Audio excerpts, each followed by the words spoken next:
সম্প্রতি সামাজিক যোগাযোগ মাধ্যম ফেসবুকে ছড়িয়ে পড়া একটি ভিডিওকে কেন্দ্র করে শরীয়তপুরে ব্যাপক আলোচনা ও সমালোচনার সৃষ্টি হয়েছে।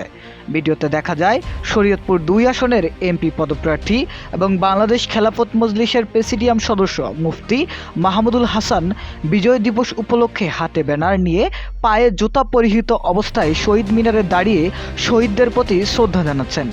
শুধু তিনি একা নন, তার সাথে সেখানে থাকা তার সঙ্গীরাও পায়ের জুতা পরিহিত অবস্থায় শহীদ মিনারে দাঁড়িয়ে শহীদদের প্রতি শ্রদ্ধা জানাচ্ছিলেন।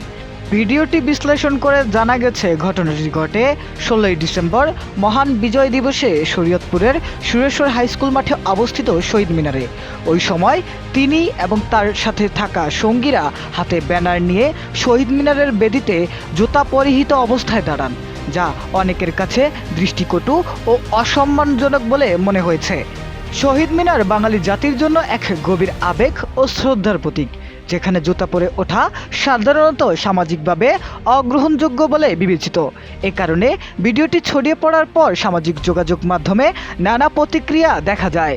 এ বিষয়ে এখনও পর্যন্ত মুফতি মাহমুদুল হাসানের পক্ষ থেকে কোনো আনুষ্ঠানিক বক্তব্য পাওয়া যায়নি। স্থানীয় সচেতন মহল মনে করছেন, জাতীয় দিবস ও শহীদদের প্রতি শ্রদ্ধা জানানোর ক্ষেত্রে রাজনৈতিক নেতাদের আরও সতর্ক ও সংবেদনশীল হওয়া প্রয়োজন, যাতে অনাকাঙ্ক্ষিত বিতর্ক সৃষ্টি না হয়।